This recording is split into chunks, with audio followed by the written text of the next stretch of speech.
The Nigerian security apparatus and architecture have failed completely. It is no longer a news. When I mean security apparatus, I mean the federal government security structure. The military, the police, and other paramilitaries have failed. And before you accuse me of making words out, I want you to hear it from the horse's mouth. The Commander-in-Chief of the Nigerian Armed Forces, President Muhammad Buhari. Before you go talk, say, let me talk. Watch, I'll be right back. Where $2.1 billion. Billion, not $2 million, were voted for military hardware and software for the operations against Boko Haram. Those responsible sat down as if they were going to have lunch or dinner and shared it and put it in their accounts. You're kidding. The money that you designated to fight your major terrorist group, Boko Haram, they put it in their pockets. Yes. When I hear them, Abi, good. Now, when we have come to this stage, Nigerians from different sectors have, come up with their own solution to this whole madness. Since the center has failed, since the federal security apparatus have failed, now the regional security outfit becomes the inevitable. The Amatekun, the Yorubas took off. They no consult the federal government. They no consult anybody. They did it as us, the Yoruba people, their own. It is their own. They have to decide how to secure their area because they know how to by themselves. Southwest states, namely Lagos, Ogun, Oyo, Ondo, Osun, and Ekiti, launched the Western Nigerian Security Network to tackle the problem of insecurity within the region. Codename Amoteku, the vehicles for the network that are available here today for the use of our people to ensure that their security is guaranteed, to give them hope and stand Almighty God. I will do this in the name of the Father, and of the Son, and of the Holy Spirit. If those who are involved in this crime think they can get away within our forest reserves, we have our men who know the land, our people who know the routes, our people who know the way, who will follow them with these motorcycles. To be recalled that the decision by the governors of the southwestern states to create Operation Amotekun was reached in Ibadan in June 2019 at the Regional Security Summit in Ibadan, and the summit was a reaction to the worsening security situation in the region. The North came up with their own. They didn't consult anybody. It has a lion as its signature, and already the groups have constables on hand to drive home the initiative. We are not Nigeria security. At this gathering at the popular Arewa House in Kaduna, they say kidnapping, armed banditry and other challenges are now associated with the region. The groups are prepared to fight against what has now become a trend. The outfit, named Shege Kafasa, is designed to be the vanguard of the entire North. The Shege Kafasa initiative is expected to address several issues beyond insecurity. All the groups want now is for governors in the region to ratify the initiative. They believe this is needed to keep the region safe and have recruited constables who are combat ready. But when it came to the page of our own people, the southeastern governors, barely 3 days after their meeting to discuss the state of security in their zone, the southeast governors are back in Enugu, this time with the Inspector General of Police in attendance. They're here to discuss strategies on tackling crime through the instrumentality of community policing in the southeast. Before the meeting, the governors went into a closed-door session with the IGP for 4 hours. This development was not properly communicated to the Ohanese and Igbo, and they vented their anger by walking away from the venue of the meeting. Because they have not arrived at a good conclusion, I appeal to you. After that misunderstanding was resolved, the governors as well as the Inspector General of Police retire into this hall to meet with religious and traditional leaders for a dialogue on the subject matter. It's a big shame.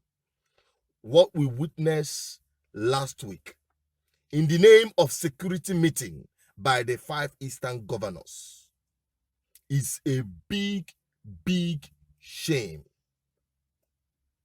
Because when the Yorubas came up with their own, they made it categorically clear that it is them. The North did the same. But my own people, my Igbo governors, the cowards, I call them, because they lack balls to take the bull by the horn. Okay, now look at this. You want to call a security meeting that concerns Igbo. You came up with this thing you called a communique. Watch it. I'll be right back. We made after a comprehensive and exhaustive deliberation in our today, 12th of February 2020 Southeast Security Summit, initiated by the IGP and hosted by Enugu State Governor. 1. Taking into cognizance the existing security initiative instituted by the governors of the states in the Southeast geopolitical zone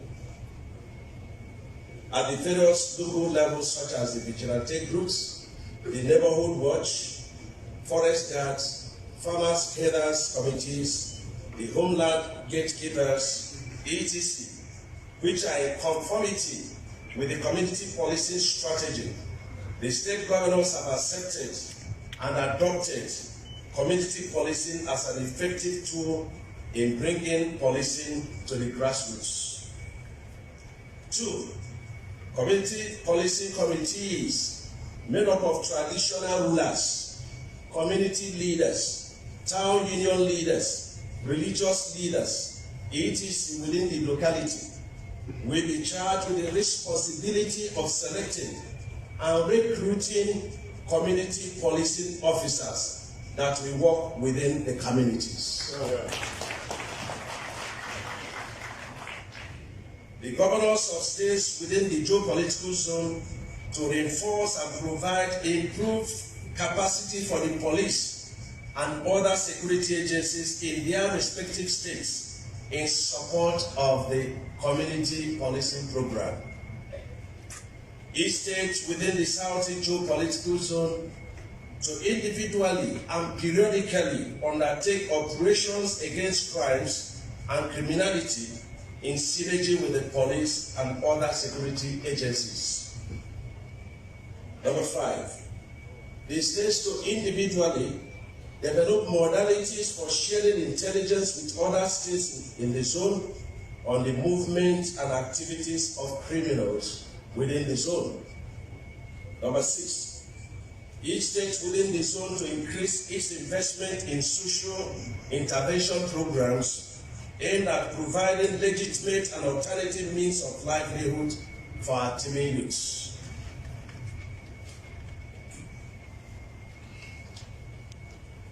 Number 7, the state governors within the geopolitical zone to have joint security meetings on quarterly basis to assess the security situation within the zone. Number 9, the Ministry of Information in various states within the zone in conjunction with traditional rulers, community leaders, religious leaders, to liaise with police public relations officers in the 5 state commands, police commands within the Southeast, in creating public awareness and sensitization programs on the need for active engagement and participation by citizens in community policing initiatives within their localities. Number 10, the IGP to expedite action on the full takeoff of the 2 additional police mobile squadrons recently established in the Southeast geopolitical zone to complement existing security architecture and boost safety and security within the zone. In the furtherance of this objective, the relevant state governors will support the Nigeria police, especially in the area of provision of land, office accommodation, vehicles, and other essential logistics. May I, on behalf of the governors... Now, Ohaneze Ndigbo President Nyanwodo was there. From a reliable source I heard, he said he's not part of that communique. That is not the position of Ndigbo. What our people want is to own our domestic security. That is in keeping with our tradition, is in keeping with our custom. I sat with the leadership of Igbo Development Foundation, led by Professor Uzodimma Nwala. They said they are not part of, they wash their hands off that thing you called communique. How can you, governors, bring into your security plan the same system that failed? The police, okay, the people that were there, the IG of police, a Fulani man. The people, the 15-man committee that was set up, or what I had, only 2 persons are from Igbo extraction. The rest are Fulanis. My brother, I asked one of the 4 governors or the 5 governors of the Southeast, how can you entrust the security of an Igbo into the hands of the very people that are, or their own, that have shown clear signs of being biased? They never arrest or prosecute any of these marauders, these herdsmen that are destroying farmland, invading villages, killing people, and the rest of them. You've not seen any arrest or prosecution on them. These are the people you are bringing in to man your security apparatus or your community policing, as you call it. That is total madness. That is absolute what? Madness.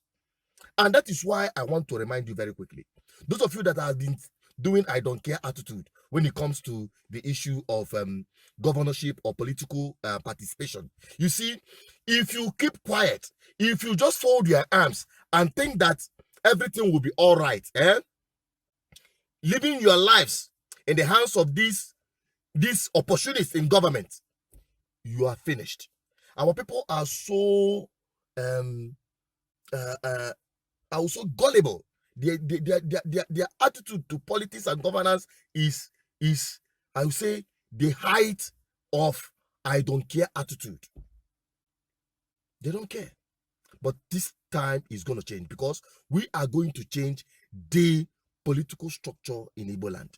Okay, let me now continue by telling you and informing you on the very important aspect of these security issues. It boils down on the Fulani herdsmen and the killing, the rampaging killing, grabbing of land, decimating villages and communities, killing people in numbers. This is the center of insecurity in Nigeria, especially in Igbo land. We've seen so many cases. Now, other areas in Nigeria, in the West, some states have enacted anti-open grazing bill. The Benue have done that.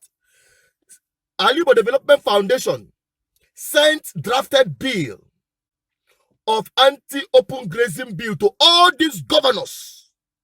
You see why I call them cowards? You see why I call them never-do-wells?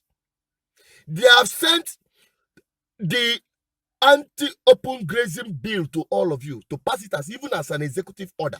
None of them have been able to do so. None of them. They swept it under the carpet. They don't want to speak because they know they are committing impunity. They know they're not representing your interests. It is high time Igbo should rise up, or else it will be too late. Igbo should rise up and demand from their governors to sign in the anti-open grazing bill. It is not, we are not begging them. It is not an option. It's something that you must do. It is not an option. Let me tell you, this anti-open grazing bill is not something that we're going to joke with. Every southeastern governor must sign this into law. Even it is in accordance to our local traditional custom and laws and values. You don't allow your animals to stray into people's farm and destroy it. It is in accordance to our customary law. Why can't you sign it as an executive bill? because you are either a coward or you are indulging these men to continue this impunity and rampaging and destroying of our homeland. It is time. I am talking to you, the people. You don't know the powers you have. It is time for you to stop this buying and selling mentality, thinking that everything revolves around it. No, everything revolves about political decision. It determines how you live. And that is why we must change the political landscape in Igbo land. New people must take over the leadership structure of people who have the ideology of Ndibo, whose aspiration of Ndibo boils in their blood and runs in their vein. These are the only people that will be permitted to smell seat of power. Today, being the 18th of February, they are going to make a decision on the review in Imo State. Some of you thought maybe why we are doing all these things is just because we have affiliation or have interest in PDP or whoever. No. My interest is where is the people's aspiration are. Who and what. Nothing happens in politics in vain. Nothing happens in politics in vain. Everything happens for a reason. The reason they are persuading and trying to bring in APC government in Imo State is to continue to further their stronghold on Igbo land. You know the ideology? You know what is driving them? I don't need to tell you. But whether APC or PDP or APGA, as long as Igbo land is concerned, we have risen up to take over power. We, the younger generation, we are able and capable to lead Igbo land to the promised land. And you have to join the political revolution because now we will be the people. Now we be government. We be government.